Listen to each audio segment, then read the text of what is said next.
A tale of werewolves, alphas, and fated destinies, written by Olivia Stone. The blizzard hit like the wrath of an angry goddess, transforming what had been a merely cold and miserable afternoon into a whiteout nightmare that threatened to erase Sarah Moonwhisper from existence entirely, which honestly felt appropriate given that the world had been trying to erase her for the better part of 7 years anyway. She stumbled through the deepening snow, her thin cloak doing absolutely nothing to protect her from the wind that cut through the threadbare fabric like knives made of ice and malice. Her long silver hair whipping around her face in wild tangles that obscured her vision and stuck to her pale, chapped lips. Her violet-gray eyes, normally her one feature she didn't completely hate, were currently stinging from the combination of cold, exhaustion, and the tears she absolutely refused to let fall. Because she'd already cried enough over the past 8 months of wandering alone through territories that didn't want her. And she'd be damned if she'd waste any more tears on her own pathetic situation. Sarah had been walking for 6 hours since the last pack had thrown her out. Literally thrown her out after she'd healed their elder's infected wound and saved his life. Because apparently even saving someone's grandfather wasn't enough to overcome the ancient superstition that silver-haired wolves brought calamity and misfortune wherever they went. The pack's alpha had paid her with a handful of dried meat that wouldn't last 2 days, and a stern warning never to return. His eyes filled with the same mixture of fear and disgust that Sarah had seen in countless faces over the years. That look that said she was something unnatural, something wrong, something that needed to be kept at a distance, lest her curse spread like a contagion to everyone around her. She'd taken the meat without argument, because arguing had never gotten her anywhere except more bruises and fewer supplies, and she'd walked away from yet another temporary refuge with her head down and her heart a little more broken than it had been before, which was saying something considering her heart had been in pieces since she was 16 years old, and her parents died of a plague she couldn't heal, leaving her alone in a world that had already decided she was marked for tragedy. The Shadow Moon Pack, the place she'd been born and raised until they'd decided she was too much of a liability to keep around, had cast her out 8 months ago after the Alpha's son died in a hunting accident that Sarah hadn't even been present for. But logic and evidence didn't matter when fear and superstition were involved, and the pack had needed someone to blame for their golden boy's death. Sarah could still remember the exile ceremony, could still feel the burning pain of the brand they'd pressed into her inner wrist, marking her as rogue and unwanted, could still hear the chants of cursed and deathbringer and ghost child that had followed her as she'd walked through the pack borders for the last time. She'd been 19 when her parents died, had spent the next 7 years being the pack's scapegoat for every misfortune that befell them, every failed hunt and harsh winter and illness that swept through their territory. And she'd endured it because she'd had nowhere else to go, and because some small, pathetic part of her had hoped that if she just proved herself useful enough, skilled enough, valuable enough as a healer, maybe they'd finally accept her. But acceptance had never come, only more blame and more rejection. And when they'd finally exiled her, part of Sarah had been relieved, because at least as a rogue, she didn't have to pretend anymore that she belonged somewhere, didn't have to smile through the whispers and the suspicious looks and the mothers who pulled their children away when she walked past. The relief had lasted approximately 2 weeks before the reality of survival as a lone Omega, with no pack protection and no territory to call home, had set in, and Sarah had learned very quickly that being a rogue meant being prey, meant being vulnerable to attacks from territorial packs and rival rogues and wild animals that saw a lone wolf as an easy target. She'd survived through a combination of her healing skills, which at least some packs valued enough to trade for, and sheer stubborn refusal to die, which her grandmother had always said was her most defining characteristic. That ability to keep going, even when everything in her screamed, to just lie down and let the world win. Now, as the blizzard transformed the forest into an incomprehensible maze of white and gray, where every direction looked the same, and death by freezing seemed not just possible but probable, Sarah found herself wondering if maybe it was finally time to let the world win, to just stop fighting and sit down in the snow and let the cold take her somewhere beyond pain and rejection and the constant gnawing loneliness that had been her only true companion for 8 months. She was so tired, bone-deep exhausted in a way that sleep couldn't fix, tired of walking and hunting and healing and moving on, tired of seeing that look in people's eyes that said she was something to be feared rather than someone to be valued, tired of her own reflection that showed her the silver hair and pale skin that marked her as different and wrong in a world that prized conformity and tradition above all else. Her pack,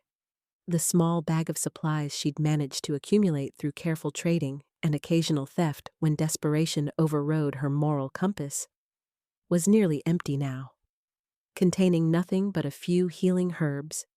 a blunt knife her father had given her when she was 12, and the tattered remains of her dignity, which wasn't particularly useful for survival, but was apparently too stubborn to abandon her completely.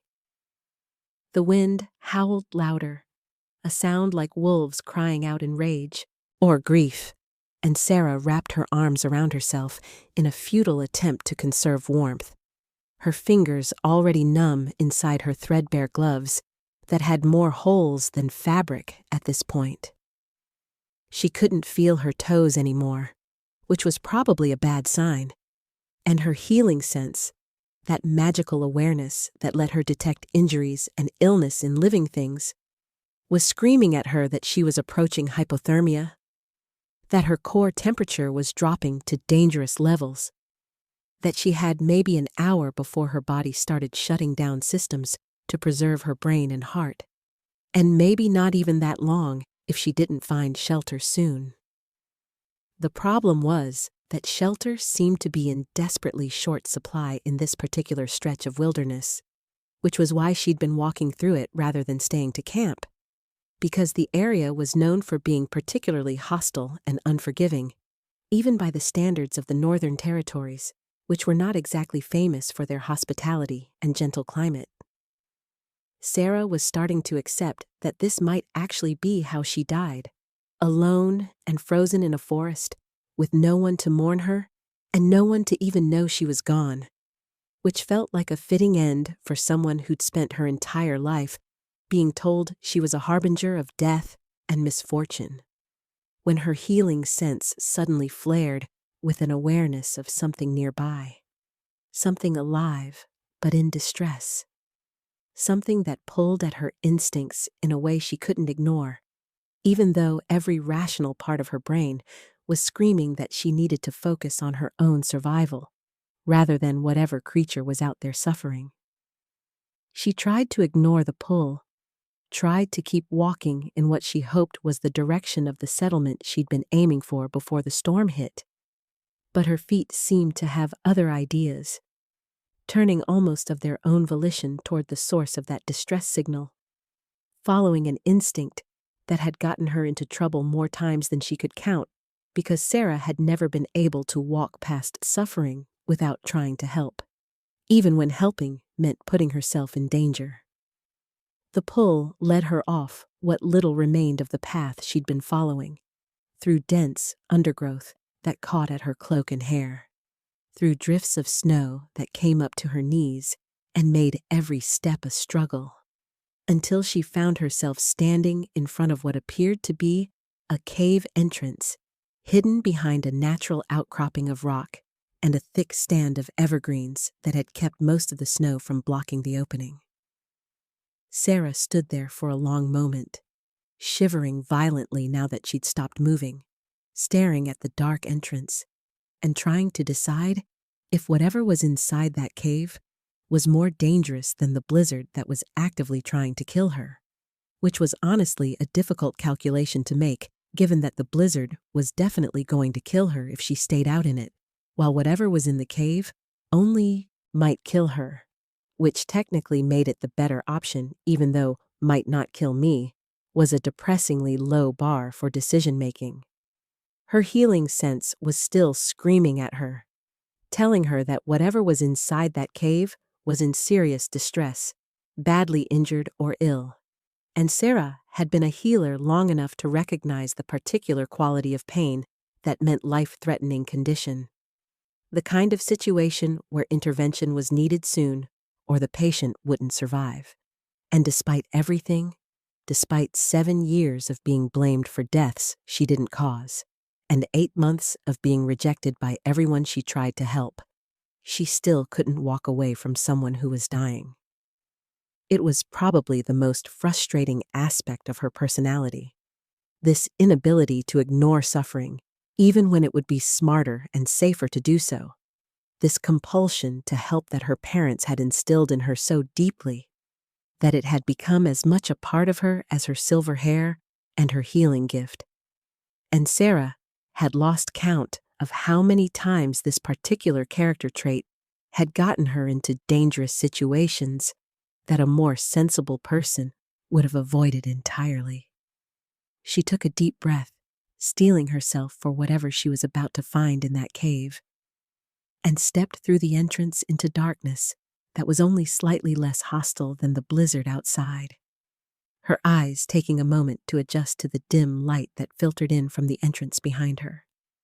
What she saw when her vision cleared made her freeze in her tracks, her heart suddenly pounding so hard she could feel it in her throat, because the cave wasn't empty or occupied by some injured wild animal as she'd expected,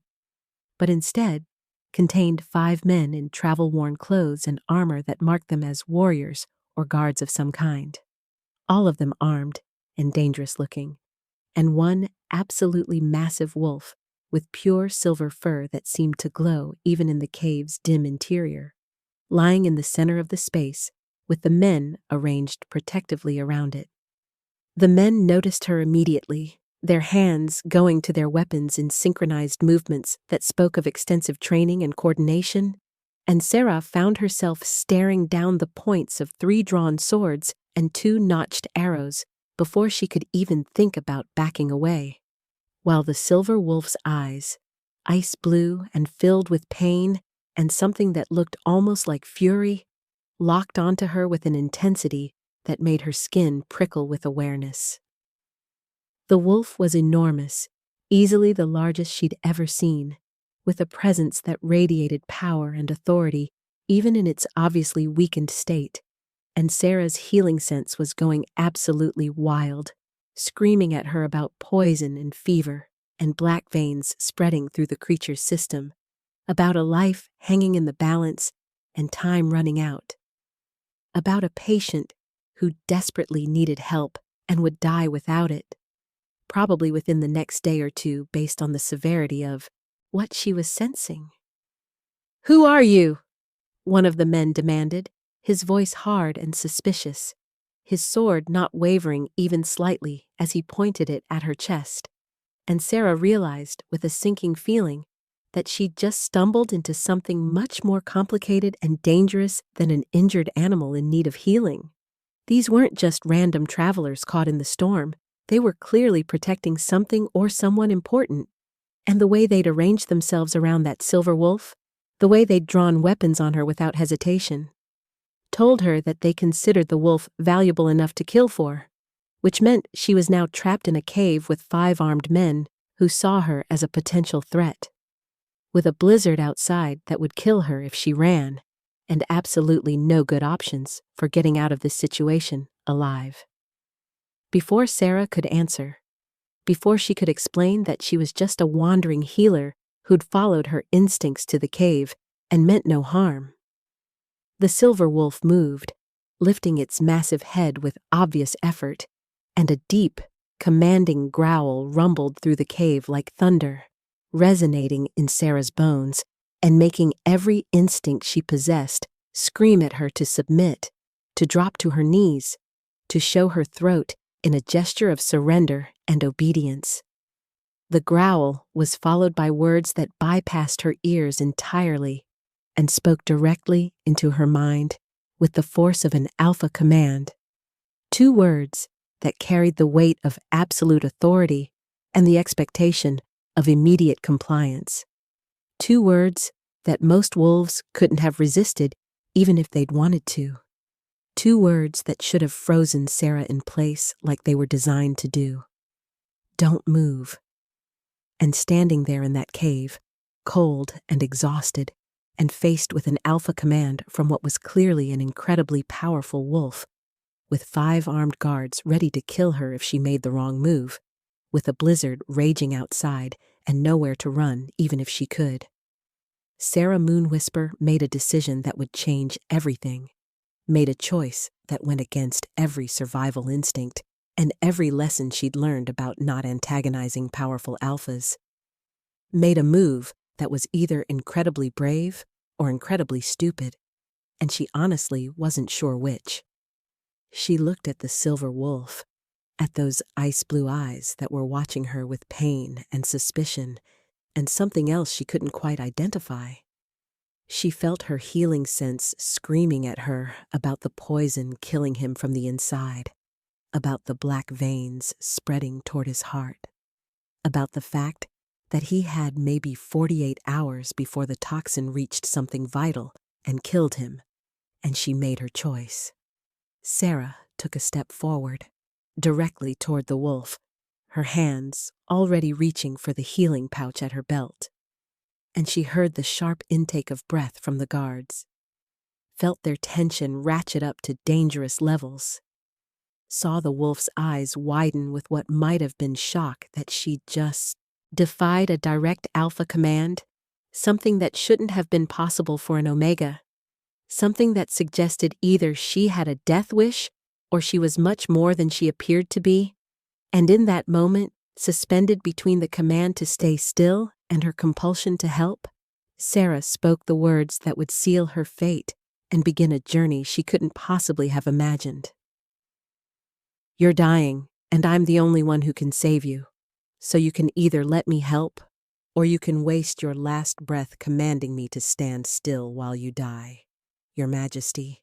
But either way, I'm done taking orders from alphas who think their authority matters more than common sense. The silence that followed Sarah's declaration was so absolute and so charged with tension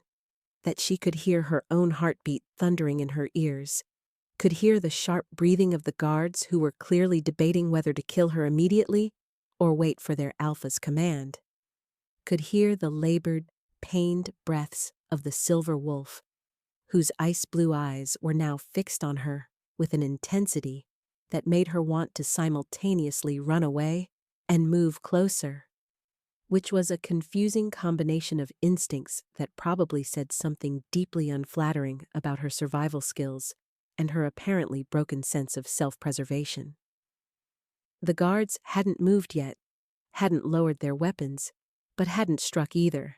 which meant they were waiting for some signal from the wolf.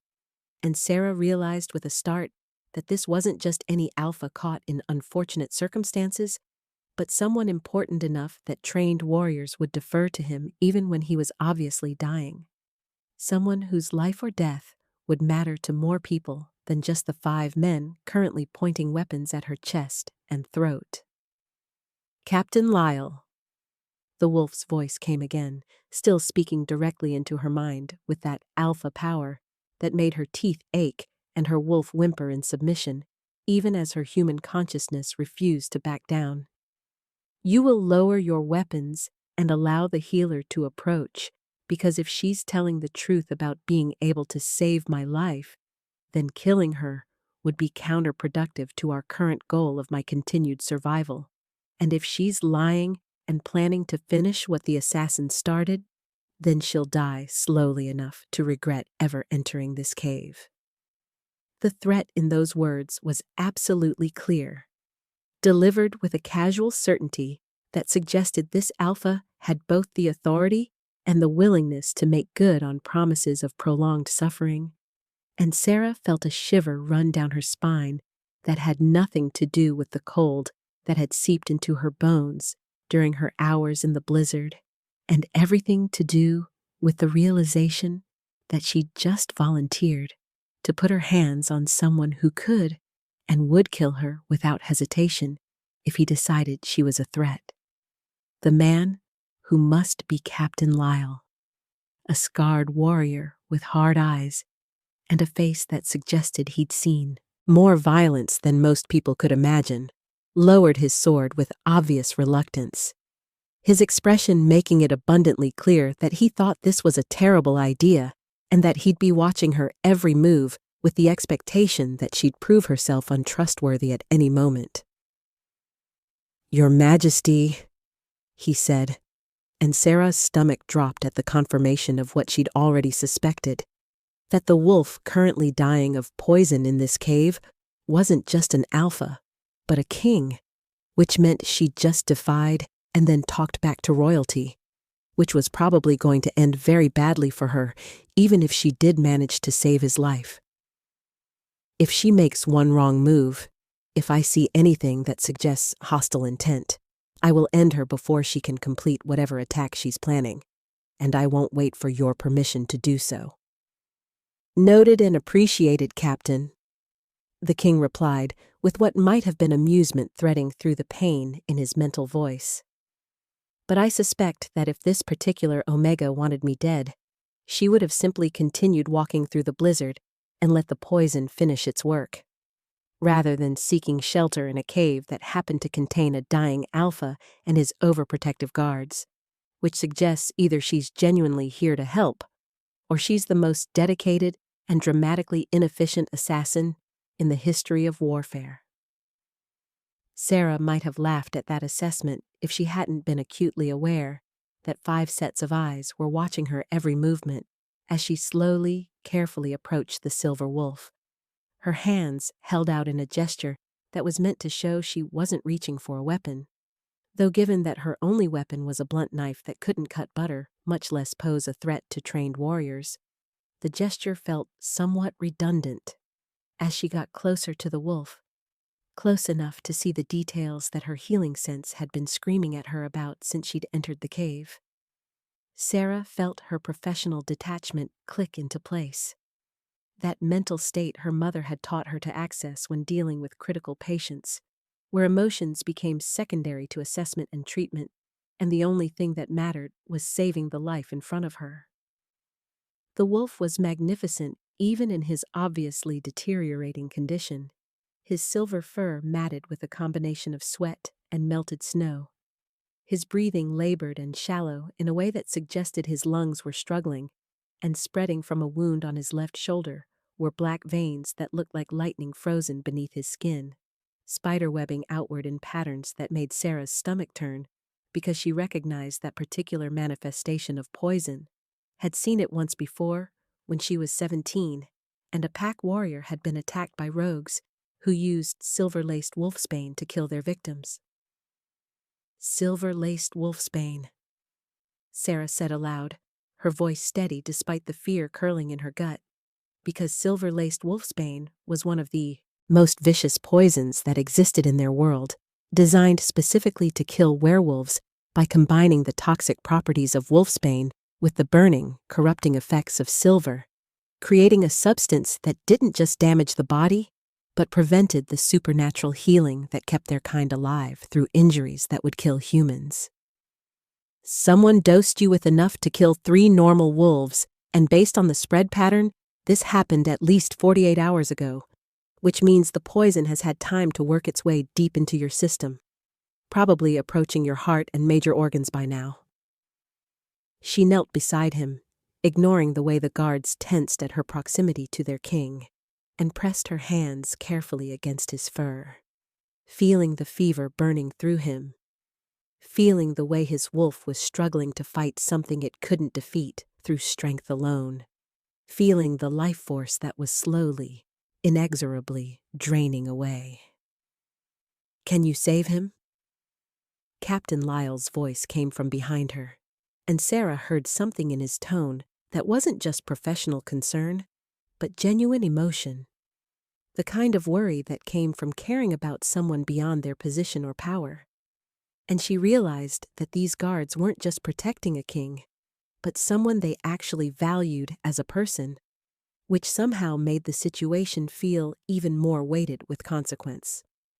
Because if you can't, I need to know now so we can decide whether to try to push through the storm and get him to the royal healers, even though that journey would probably kill him given his current state, or whether we should prepare for the end and make his final hours as comfortable as possible. The resignation in those words, the acceptance of potential death, spoke to just how serious the situation was,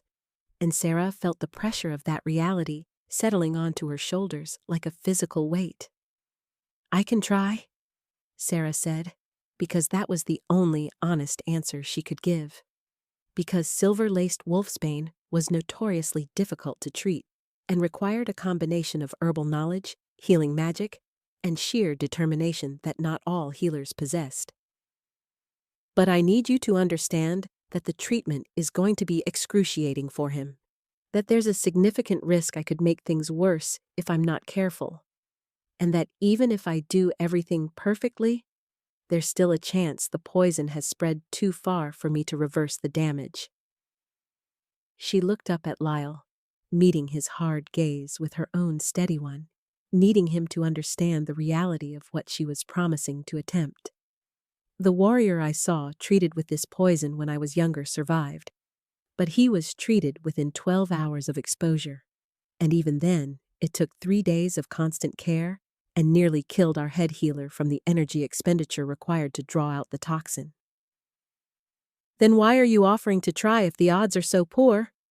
another guard asked, his voice suspicious and challenging, clearly not trusting Sarah's motives or her abilities, and she couldn't entirely blame him, because she was a rogue Omega with silver hair that marked her as cursed in the eyes of most wolves,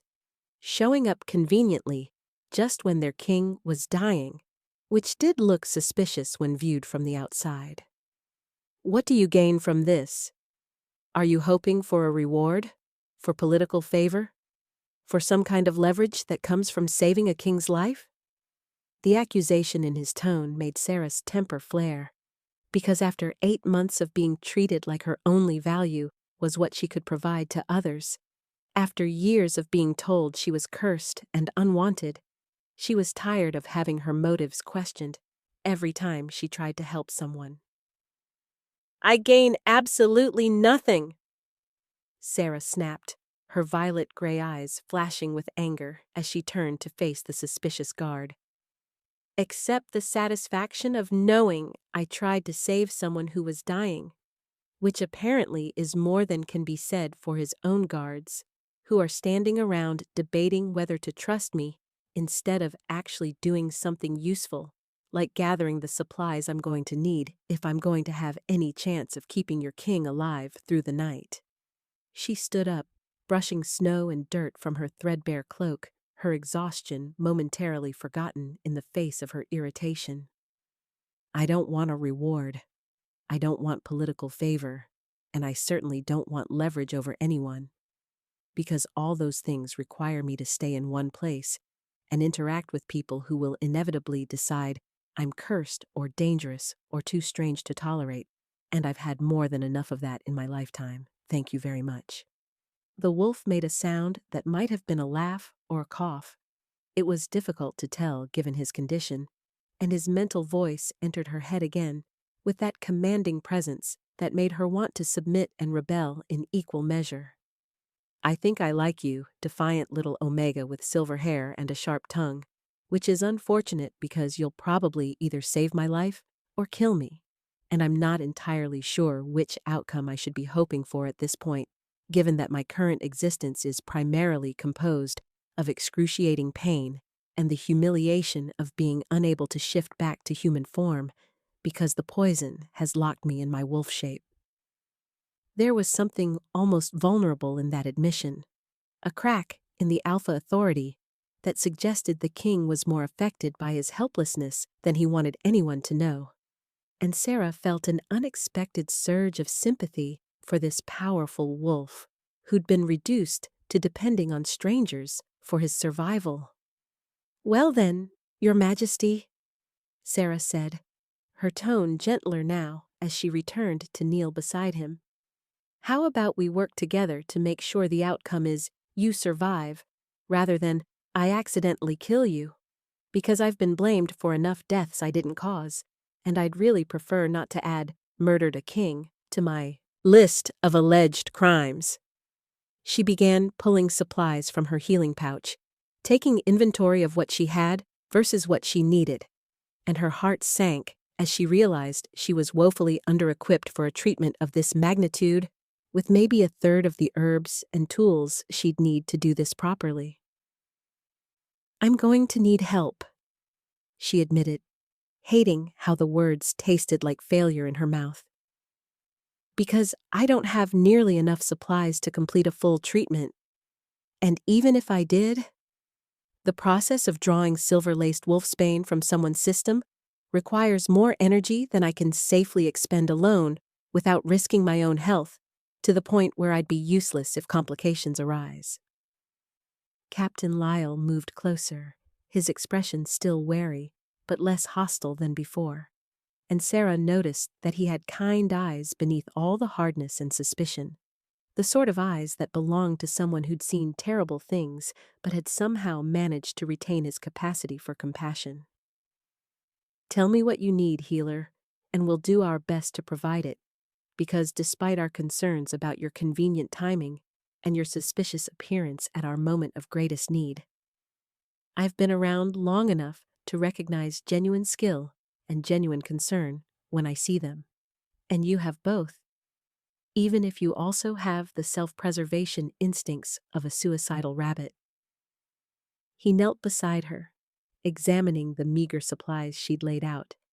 and his expression grew more concerned as he apparently reached the same conclusion she had about their inadequacy for the task ahead. "We have some basic medical supplies in our packs, though nothing sophisticated because we weren't expecting to need extensive healing resources on what was supposed to be a simple diplomatic mission to the Western Territories." "Diplomatic mission," Sarah repeated, her hands already moving to assess the king's vital signs more thoroughly, checking his pulse and temperature and the progression of those black veins that were steadily advancing toward his heart. That ended with someone poisoning the king with one of the most lethal substances known to our kind, which suggests either spectacularly poor diplomatic relations or an assassination attempt by someone with access to both rare poisons and the knowledge of when and where your king would be vulnerable.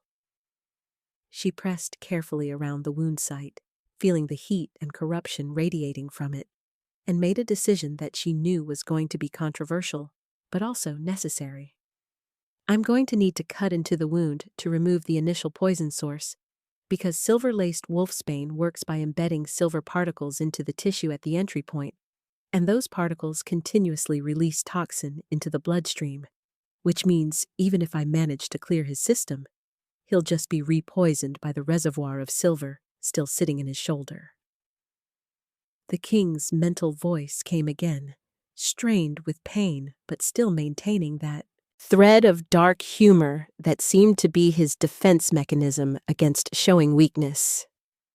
"By all means, take a knife to the Alpha King while he's too weak to defend himself, while his guards watch suspiciously in a cave during a blizzard where no one would hear him scream, because that's definitely not a scenario that could possibly go wrong in any way."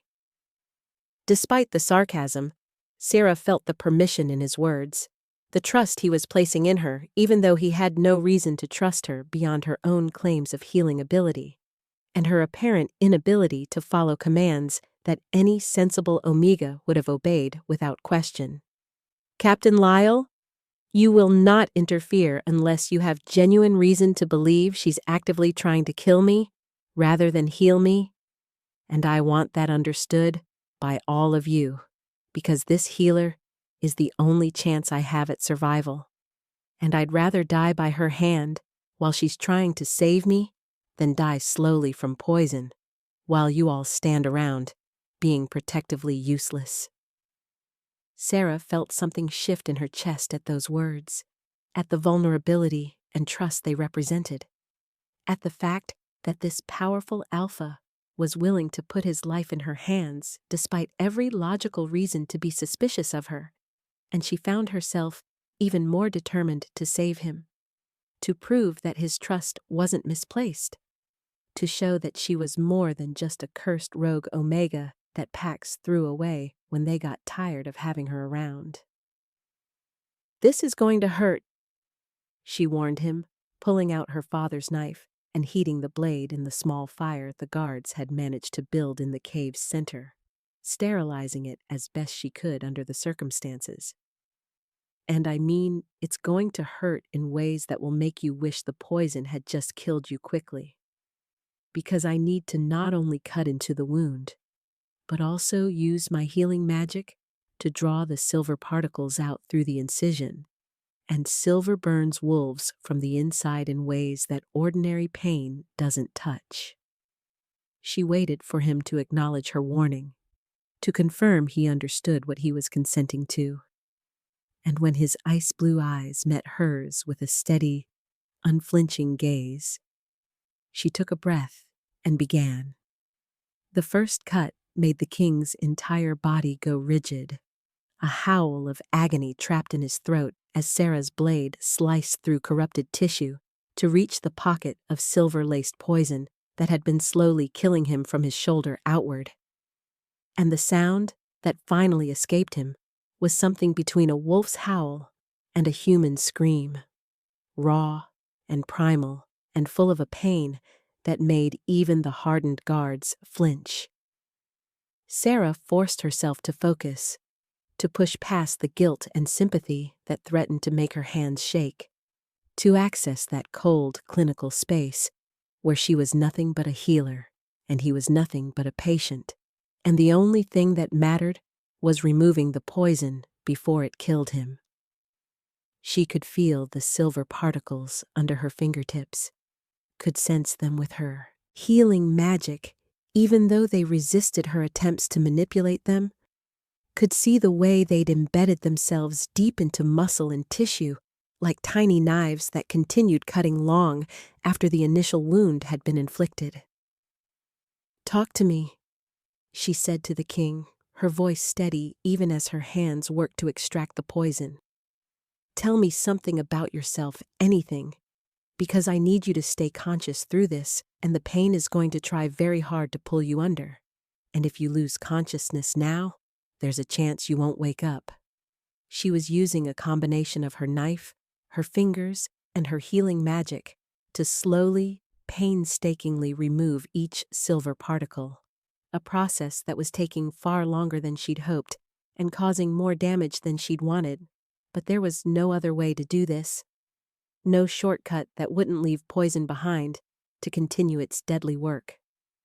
"Tell me about your guards, about your kingdom, about anything that will keep your mind engaged and fighting instead of surrendering to unconsciousness." The king's mental voice was weaker now, threaded with agony but still present, still fighting. "My name is Theron Silvercrest. I'm 28 years old. I've been ruling the Northern Territories for 9 years, since my parents were assassinated by rival alphas who wanted to fracture our unified kingdom back into warring packs. And I have spent every single day of those 9 years trying to be worthy of the crown they died protecting." His words came in bursts between waves of pain, each sentence clearly costing him effort to form. "Captain Lyle has been with me since we were children, saved my life at least 7 times before today, which means I owe him approximately 8 life debts at this point, and he's the closest thing I have to family since my entire bloodline was murdered for political gain." There was grief in those words, old and deep and never fully healed, and Sarah felt a kinship with this alpha king who understood loss the way she did,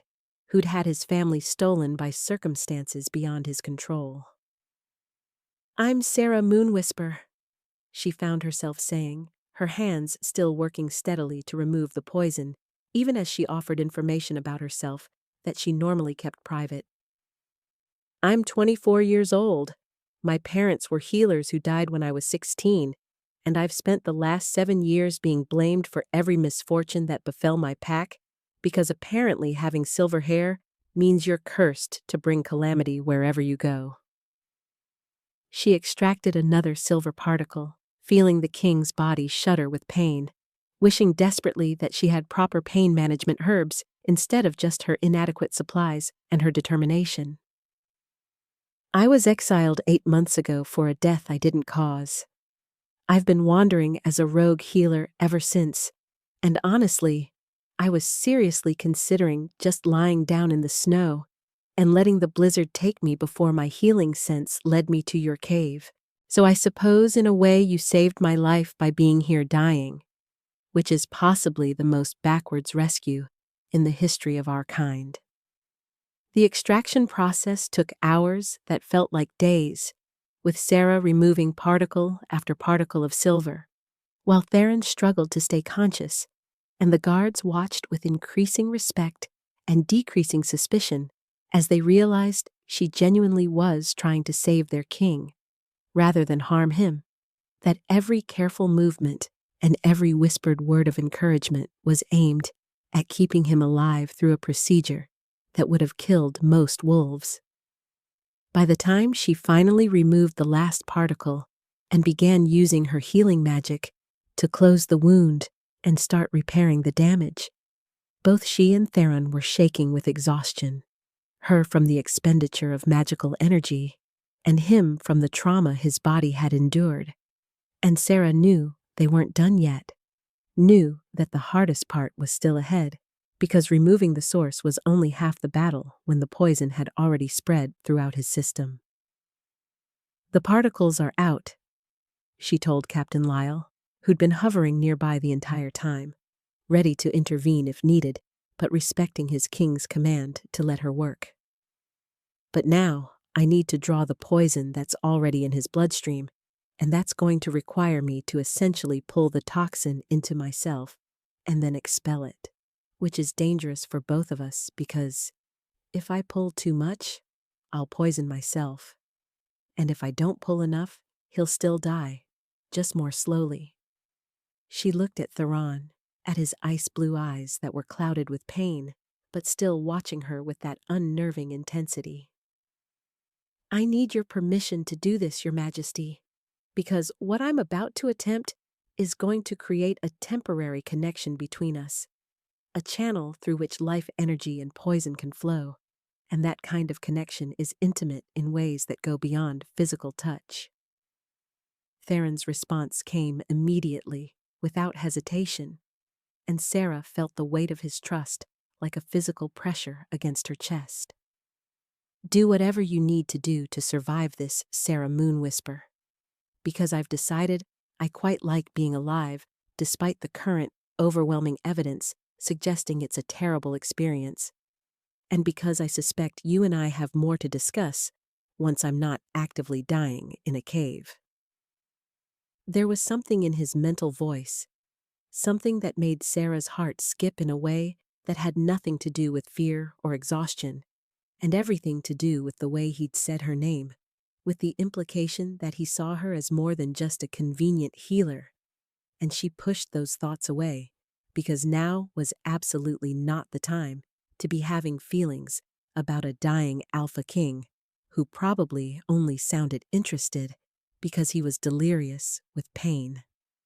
Sarah placed her hands on either side of Theron's massive wolf head, feeling his silver fur soft against her palms, and closed her eyes to focus her healing magic inward, finding that place inside herself where her life energy pooled bright and strong, where the gift her parents had passed down to her waited to be used. She reached deep, deeper than she'd ever reached before, past the safe limits her mother had taught her to respect, past the point where healing became dangerous to the healer, down to the very core of her being where her life force burned like a star. And she pulled that energy up and out, channeling it through her hands and into Theron, creating a bridge between their bodies through which poison could flow from him into her. The sensation was immediate and overwhelming, like being burned from the inside, as the silver-laced wolfsbane recognized a new host and eagerly flooded into her system. Black veins beginning to spread up her arms as she took his death into herself. And Sarah heard someone screaming distantly before realizing it was her own voice, heard the guards shouting and Captain Lyle calling her name. But she couldn't stop now, couldn't break the connection until she'd drawn enough poison out of Theron to give his supernatural healing a fighting chance. The last thing Sarah remembered before the pain and exhaustion dragged her under was Theron's mental voice, strong and clear despite everything he'd endured, speaking words that would echo in her mind even as consciousness fled. "You saved me, little Omega, and now I'm going to spend however long it takes to prove to you that you're not cursed, you're not unwanted, and you're definitely not someone the world gets to throw away. Because anyone brave enough and stupid enough to defy an Alpha King's command and then poison herself to save his life is exactly the kind of person I've been waiting my entire life to find. And I don't intend to let you walk back out into that blizzard alone." Sarah woke to warmth, which was such a foreign sensation after months of being perpetually cold that for a long, disoriented moment, she thought she might actually be dead and had somehow ended up in whatever afterlife the moon goddess reserved for rogue Omegas who died doing something monumentally stupid, like poisoning themselves to save Alpha Kings they'd just met. But death, she reasoned, as consciousness slowly returned, along with the awareness of pain radiating through every nerve in her body, probably wouldn't hurt this much. Wouldn't feel like someone had replaced her blood with liquid fire and her bones with shards of glass. Wouldn't come with the sound of a crackling fire and low voices speaking in worried tones somewhere nearby. She tried to open her eyes and found the task surprisingly difficult, her eyelids feeling like they'd been weighted down with stones.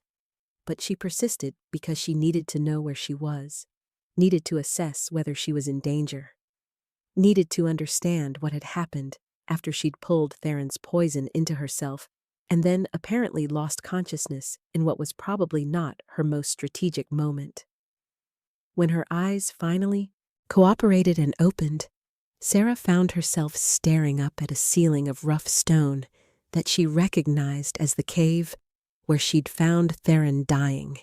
except now she was lying on something soft instead of the hard ground, wrapped in what felt like multiple layers of furs and cloaks that had been piled on top of her with the clear intention of keeping her warm. She turned her head slowly, the movement sending spikes of pain through her skull, and saw that she was near the fire that the guards had built larger and hotter than before. And sitting beside her, close enough that she could have reached out and touched him, if her arms had been willing to cooperate with such an ambitious movement, was a man she'd never seen before, but somehow knew instantly was Theron, because he had the same ice-blue eyes she remembered from his wolf form, the same powerful presence that commanded attention even when he was sitting still, and most importantly, the same shoulder-length silver hair that marked him as the only other silver-haired wolf she'd ever encountered in her entire life. "You're awake," Theron said, his voice rough and deeper than his mental voice had been, carrying an accent that spoke of northern territories and careful education. And there was such profound relief in those two words that Sarah felt something twist in her chest, some emotion she couldn't quite name, because it had been so long since anyone had sounded genuinely relieved about her survival. "Captain Lyle was beginning to worry that you'd poisoned yourself too thoroughly to recover?" That your brave and incredibly reckless decision to save my life by nearly ending your own would result in us both dying in this cave while the storm raged outside, which would have been poetically tragic, but ultimately unsatisfying as an ending to what has been a remarkably eventful few days. He reached out slowly, giving her time to pull away if she wanted to, and pressed his hand against her forehead, checking her temperature with the careful touch of someone who'd spent time around healers and understood the basics of patient care. Your fever broke about 2 hours ago, which is when I finally allowed myself to believe you were going to survive this, though you're going to feel terrible for the next several days while your body expels the poison you pulled from my system. Sarah tried to speak and found her throat was dry as dust, her voice coming out as barely more than a croak that would have been embarrassing if she'd had the energy to care about such things. "You're alive," she managed to rasp, the words feeling inadequate to express the relief flooding through her, because somewhere during those hours of treating him, somewhere between defying his command and cutting into his wound and pulling his death into herself, she'd started to care about this Alpha King in ways that went beyond professional healer concern and into territory that was probably going to cause her significant emotional complications. You shifted back to human form, which means the poison cleared enough for your magic to work again, which means I actually succeeded in not accidentally killing you while trying to save your life, which honestly is better than I was expecting given how under-equipped and exhausted I was going into that treatment. Theron laughed, a sound that was warm and genuine, and did absolutely nothing to help Sarah's resolve to maintain professional distance from this man who was a king, and therefore so far above her station that any thoughts she might be having about how attractive he was in his human form were completely inappropriate and needed to be firmly suppressed. "You not only succeeded in not accidentally killing me, you also managed to save my life in a way that my royal healers later admitted they probably couldn't have replicated, because apparently the technique you used to extract the silver particles and then draw out the poison is something that requires both exceptional skill and a willingness to risk your own life that most healers don't possess." He helped her sit up carefully, supporting her back with one arm while he held a water skin to her lips with his other hand, and Sarah drank gratefully, feeling the cool water soothe her burning throat. "The storm broke yesterday morning. My guards were able to send word to the palace about our location, and the royal healers arrived last night to check on both of us and confirm that we were going to survive. Though Healer Maris, who is the head of the royal medical staff and possibly the most terrifyingly competent woman I've ever met, spent a solid 20 minutes lecturing me about putting you in danger by allowing you to use such a risky technique. The mention of other healers arriving, of word being sent to a palace, of the reality of the world beyond this cave suddenly intruding on what had felt like a suspended moment outside of normal time, made Sarah's anxiety spike in ways that apparently showed on her face, because Theron's expression softened and he gently brushed a strand of silver hair away from her eyes, with a tenderness that made her heart do complicated things she absolutely did not have time for. "You're safe here, Sarah Moonwhisper," he said quietly, his ice blue eyes holding hers with an intensity that made it impossible to look away. "And I need you to understand that I meant what I said before you lost consciousness, that I have no intention of letting you walk back out into the wilderness alone. Not because I'm holding you prisoner, or because I think you owe me anything for saving my life, but because anyone with your skill and your courage and your completely insane willingness to help dying strangers deserves better than wandering as a rogue Omega being treated like a curse by packs too ignorant to recognize a blessing when they see one." He paused, seeming to search for words that would adequately express whatever he was thinking. "I would like to offer you a position at the palace as a royal healer, with proper quarters and proper payment, and the respect that someone of your abilities deserves. And before you assume this is charity or pity, I need you to know that Healer Maris specifically requested that you be added to her staff after reviewing the work you did on me, because apparently your technique with silver-laced wolfsbane is something she'd very much like to learn and potentially teach to other healers. Sarah stared at him, trying to process what he was offering, trying to understand why a king would go to such lengths for a rogue Omega he'd known for barely 2 days, trying to reconcile the casual way he spoke about giving her everything she'd spent 8 months desperately wishing for with the reality of her lived experience, where offers that seemed too good to be true inevitably came with hidden costs and unspoken expectations. "Why?" she asked, the word coming out more vulnerable than she'd intended, carrying with it all the years of rejection and abandonment and being told she wasn't good enough, wasn't wanted enough, wasn't worth the trouble of keeping around.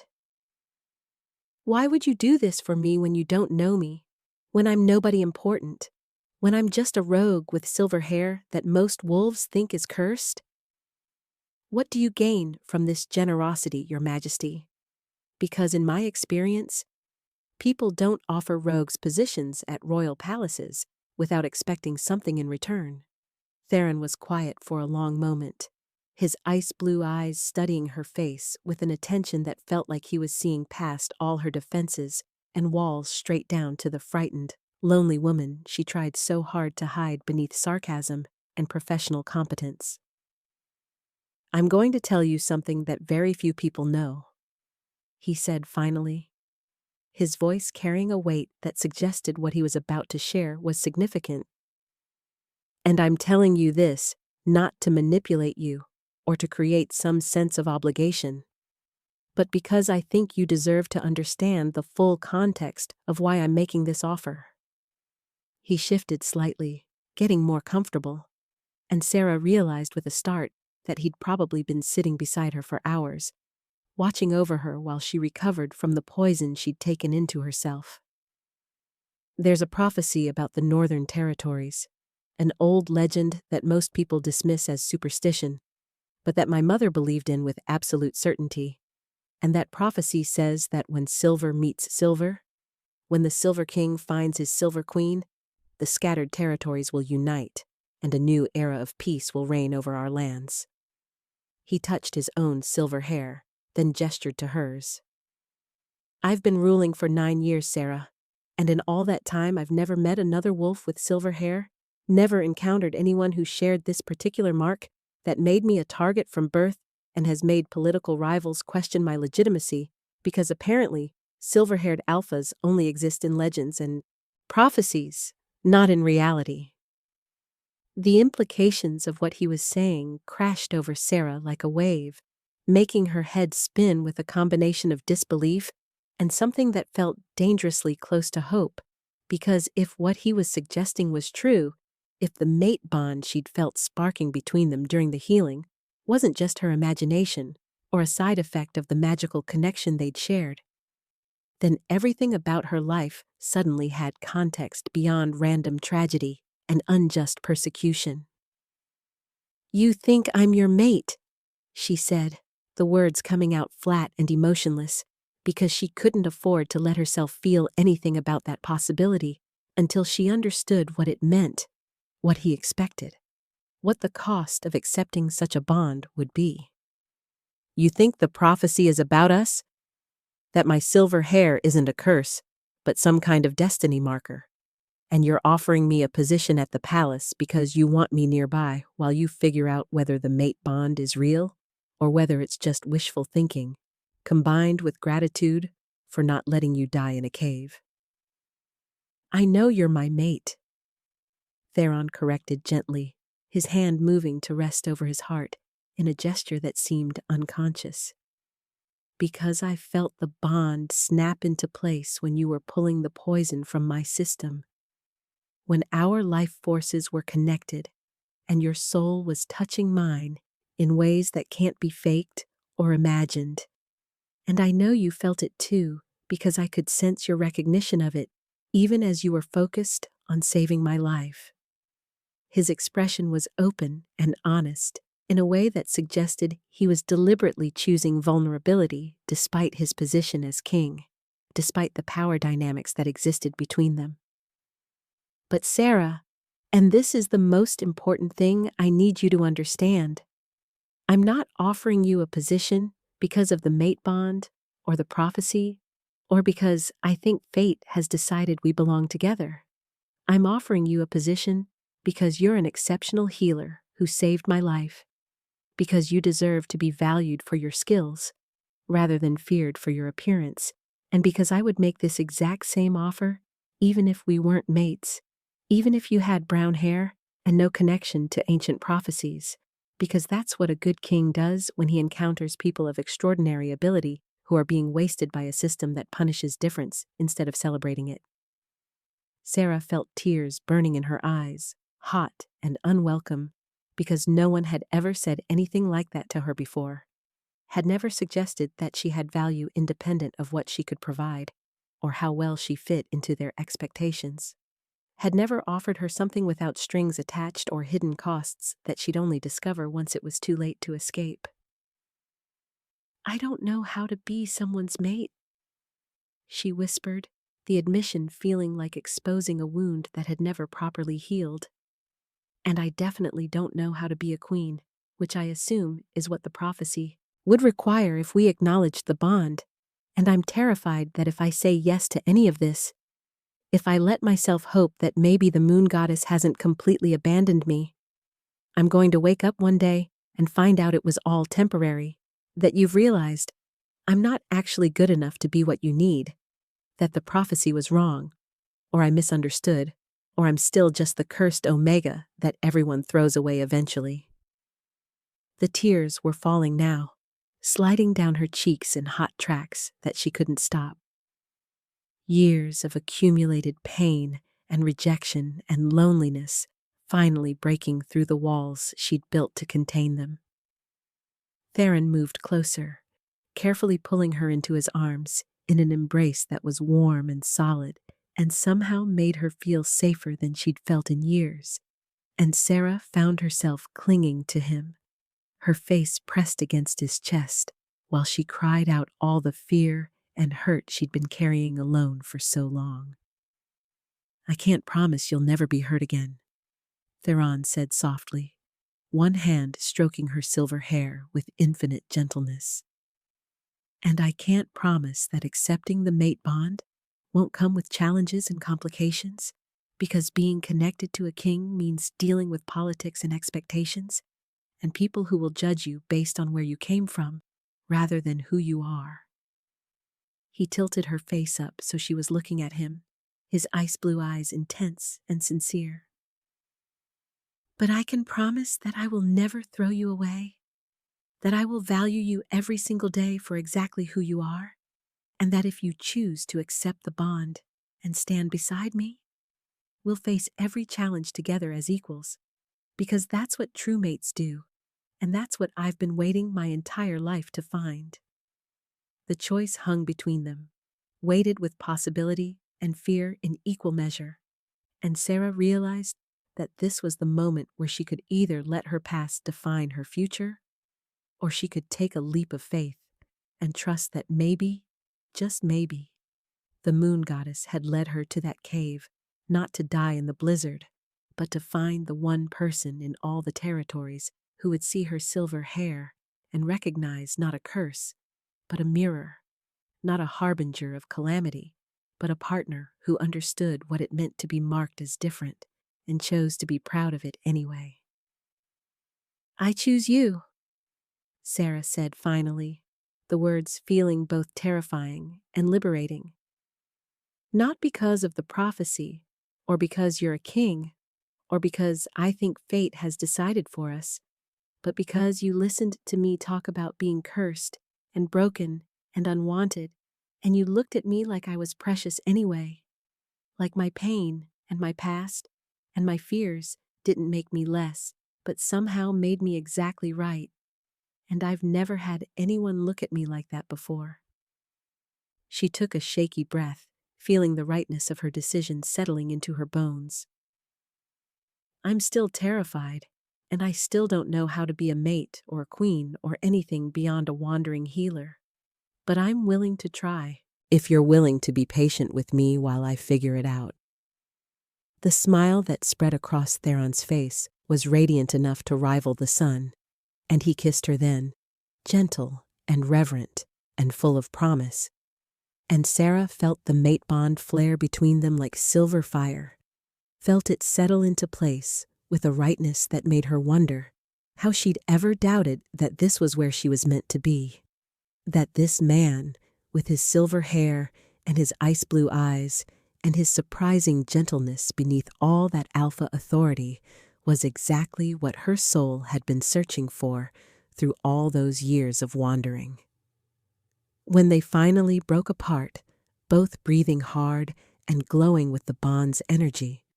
Theron rested his forehead against hers and whispered, "Welcome home, Sarah Moonwhisper, my silver queen, my mate, my equal in all things, and thank you for being brave enough to sit beside me when I told you not to move, because that defiance, that refusal to submit even when it would have been safer to obey, that's exactly the strength our kingdom needs, exactly the partner I need, exactly the person the prophecy knew would be worth waiting for." The journey back to the palace took 3 days, with Sarah riding beside Theron on horses provided by the royal guard. And during those 3 days, she watched the way he interacted with his people, saw the respect and genuine affection they had for him, witnessed the way he listened to concerns from the lowest Omega with the same attention he gave to important matters of state. And she began to understand that the man she'd saved in that cave wasn't just a king in title, but a leader who genuinely cared about creating something better than what had come before. The palace, when they finally arrived, was more magnificent than anything Sarah had imagined, carved from white stone and ice in a way that seemed to glow in the northern light. And as Theron led her through corridors filled with wolves, who bowed respectfully and looked at her silver hair not with fear, but with wonder and hope, Sarah felt something shift inside her, felt the identity of cursed rogue Omega finally beginning to transform into something new, something that included words like valued and chosen and home. Healer Maris took Sarah under her wing immediately, recognizing in her not just skill, but the kind of dedication that came from truly caring about healing rather than just treating it as a job. And over the following weeks, Sarah found herself not just learning from the experienced healer, but teaching as well, sharing techniques her parents had passed down to her, demonstrating the methods she'd developed through years of making do with inadequate supplies and difficult circumstances. The other healers welcomed her without the suspicion or fear she'd expected, drawn in by her competence and her willingness to take on the difficult cases others had given up on. And Sarah discovered that having a community of people who valued her skills and respected her knowledge was even more healing than any medicine she'd ever administered. Theron courted her properly despite the mate bond already being in place, taking her on long walks through the palace gardens, sharing meals where they talked about everything from pack politics to their childhoods, showing her through actions rather than just words that he valued her thoughts and opinions and wanted her voice heard in matters that would affect their future together. The formal mating ceremony was held under the full moon 2 months after Sarah had stumbled into that cave and changed both their lives forever. And as she stood before the gathered wolves of the northern territories, wearing a gown of silver silk that seemed to capture moonlight itself, her long silver hair adorned with winter flowers and flowing free down her back, she looked at Theron standing across from her in ceremonial robes that matched her dress, and she thought about how far she'd come from that desperate, exhausted Omega who'd been ready to give up in a blizzard. When Theron marked her neck officially, claiming her before witnesses as his mate and Luna Queen, when the crowd howled in celebration and the bond between them blazed with silver light that seemed to spread across all the gathered wolves like a blessing, Sarah felt the prophecy fulfilling itself not through destiny or fate, but through the choices they'd both made to trust each other, to build something together, to prove that silver meeting silver could indeed unite scattered territories under a rule based on compassion and strength in equal measure. Years later, when young wolves would come to Queen Sarah feeling lost or unwanted or marked as different in ways that made them targets for fear and rejection, she would smile and tell them her story about the night she defied an Alpha King's command, about how she'd sat beside him when he told her not to move, about how that single act of defiance had led to finding her mate and her purpose and the home she'd thought she'd never have. Being different isn't a curse, she would tell them, her violet gray eyes warm with understanding and hard-won wisdom. It's the universe marking you for something important, something that requires exactly the qualities that make you feel like you don't fit anywhere, and your job isn't to change yourself to fit into spaces that were never meant for you, but to keep walking until you find the place where your differences make you necessary rather than tolerated, where your silver hair or your strange gifts or your unconventional thinking isn't something to hide, but something to celebrate. And those young wolves would leave her presence standing taller, believing a little more firmly in their own worth, carrying with them the truth that sometimes the bravest thing you can do is refuse to obey when obedience means denying who you are, that sometimes sitting beside someone when they tell you not to move is exactly the act of defiance the moon goddess was waiting for, that sometimes the curse you've been carrying your whole life is actually a blessing you just haven't learned to recognize yet, and that finding your true mate, your real home, your actual purpose requires nothing more and nothing less than the courage to keep moving forward even when the blizzard is trying its hardest to erase you from existence, because somewhere in the storm, someone is waiting for you to defy their command and change both your lives forever. So, what did you think of Sarah and Theron's story? Did the moment when Sarah defied the Alpha King's command resonate with you? Have you ever had to choose between obedience and following your own instincts? I'd love to hear your thoughts in the comments below.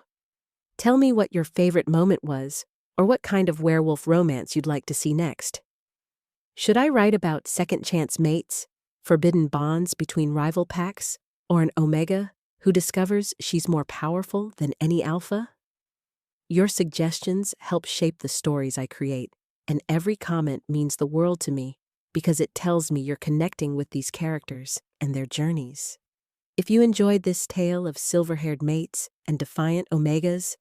please subscribe to the channel so you never miss another story about Alpha Kings, fated bonds, and the powerful females who refuse to be defined by others' limitations. Hit that notification bell to be the first to know when I upload new content, and don't forget to like this video if Sarah's journey from cursed rogue to beloved queen touched your heart the way it touched mine while writing it. Thank you for spending this time with me in the Northern Territories, for believing in the power of defiance and the beauty of finding someone who sees your differences as strengths rather than flaws, and I'll see you very soon in the next story, where we'll explore new territories, new bonds, and new ways that love can transform even the most broken among us into something extraordinary. Until then, keep defying expectations, keep sitting beside people when they tell you not to move, and keep believing that your silver hair, whatever form it takes, is a mark of destiny rather than a curse to be hidden.